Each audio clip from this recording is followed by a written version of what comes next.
वफाकी घरू वजीर मोहसिन नकवी जी इस्लामाबाद में अमेरिकी सिफारत खाने आमद। अमेरिकी सफ़ीर नेटली बेकर सां मुलाकात। पाक अमेरिका लाॻापन ऐं खिते जी ताज़ी सूरत हाल ते तफ़सीली ख़यालनि जी ॾे वठि। इस्लामाबाद ॻाल्हियुनि जे ॿिए राउंड लाइ कयल सिक्योरिटी इंतज़ामनि ते बि ॻाल्हि ॿोल। अमेरिकी सफ़ीर खिते में छिकताण घटाइण लाइ पाकिस्तान जे किरदार जी वाखाण कई।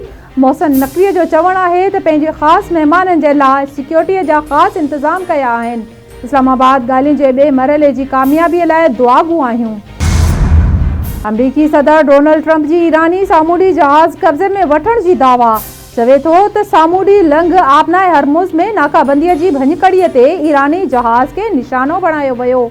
वार्निंग बावजूदि न बीहण ते अमेरिकी नेवी जहाज़ जे इंजण खे निशानो बणाए उन खे रोकियो। जहाज़ हिन वक़्तु अमेरिकी मैरीन जे कब्ज़े में आहे। अमेरिकी सेंटकॉम हमले जी वीडियो बि जारी करे छॾी। अमरीका ईरान जे वापार सामूंडी जहाज़ ते फायरिंग करे जंगबंदीअ जी भञकड़ी कई आहे। अमेरिका जंहिं वापारी जहाज़ ते हमलो कयो आहे उहो चीन मां ईरान अची रहियो हो। ईरान जल्द ई अमेरिकी फ़ौज जे मेरीटाइम ऐं सामूंडी धाड़े जो जवाबु ॾींदो ऐं जवाबी कार्रवाई कंदो। ईरान जे जॉइंट मिलिट्री कमांड जो बयान। संदसि चवणु आहे त अमेरिकी हमले खां पोइ ईरानी फोर्सिस कुझु अमेरिकी फ़ौज जे सामूंडी जहाज़नि ते ड्रोन सां हमलो कयो। ईरान जो अमेरिका सां ॻाल्हियूं जारी रखण जो फ़ैसिलो। गैर ज़रूरी मुतालबा मञण खां इनकार। ईरान अमेरिका सां ॻाल्हियूं जारी रखण जो फ़ैसिलो कयो आहे। ॻाल्हियुनि जो उहो मतिलबु नाहे त ॿी धुर जो हर तरीक़ेकार खे क़बूल कयो वञे। ईरान वाज़े रेड लाइन्स मुक़ररु कयूं आहिनि जिन जो एहतराम ज़रूरी आहे। ईरानी पार्लियामेंट जे क़ौमी सलामती कमेटीअ जे सरबराह इब्राहिम अज़ीज़ीअ जी क़तरी टीवीअ सां ॻाल्हि ॿोल। संदसि चवणु आहे त ॻाल्हियुनि वारी टीम इस्लामाबाद मोकिलण जो दारो मदार हाकारी इशारा मिलण या न मिलण ते आहे। असां कॾहिं बि ॻाल्हियुनि वारे उसूल खां पासो नाहे कयो। मुमकिन आहे त अॼु या सुभाणे वधीक जाइज़े खां पोइ ॻाल्हियुनि जे इम्कान ते गौर करियूं।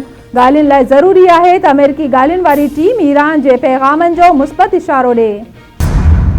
विच ओभर में छिकताण। आलमी मार्केट में तेल जी क़ीमतुनि में तेज़ीअ सां वाध। ईरानी जहाज़ ते हमले ऐं जवाबी कार्रवाईअ जे ख़दशनि सबबि तेल 7% महांगो।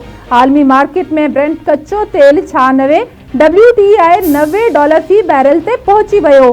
बरतानवी कच्चे तेल जी क़ीमत में 5% वाध। नई क़ीमत $95.51 थी वई। मुआशी माहिरनि जो ईंदड़ ॾींहं में तेल जी क़ीमतुनि में वधीक वाध जो ख़दशो। ईरान सां ॻाल्हियुनि जो ॿियो दौर अंगारे खां शुरू थियण जो इम्कान आहे। स्टीव विटकफ ऐं जेरेड कुशनर अॼु शाम ॻाल्हियुनि जे लाइ पाकिस्तान पहुची वेंदा। अमेरिकी सदर डोनाल्ड ट्रंप जूं न्यूयॉर्क पोस्ट सां ॻाल्हियूं। व्हाइट हाउस मूजिबि अमेरिकी नायब सदर JD वैंस बि ॻाल्हियुनि जे लाइ इस्लामाबाद वेंदो। समाजी राब्तनि वारी वेबसाइट एक्स ते जारी कयल पैगाम में डोनाल्ड ट्रंप चयो त ईरान खे सुठे मुआहिदे जी आछ कई आहे। उमीद त क़बूल करे वठंदो। जेकॾहिं मुआहिदो न कयो त संदसि समूरा पावर प्लांट तबाह कया वेंदा।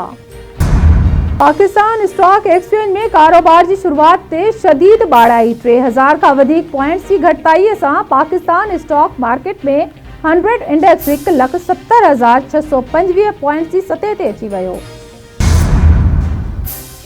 बनूअ में सिक्योरिटी फोर्सिस जो इंटेलिजेंस बेस्ड ऑपरेशन शदीद फायरिंग जी ॾे वठ में भारतीय सरपरस्तीअ में फतह अल ख़वारिज सां तालुक़ रखंदड़ 2 दहशतगर्द मारिजी विया।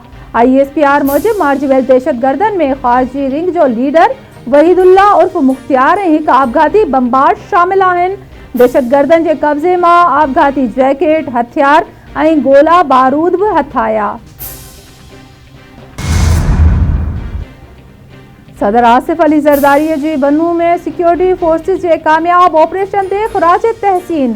फितना अल ख़वारिज जे अहम दहशतगर्दनि जे मारिजण ते मुबारक। सदर जो चवणु आहे त असां अमुन दुश्मन ऐं इस्लाम दुश्मन साज़िशुनि खे नाकाम बणाईंदासीं। परॾी मुदाख़लत सबबि थींदड़ दहशतगर्दीअ ख़िलाफ़ जंग जारी रहंदी।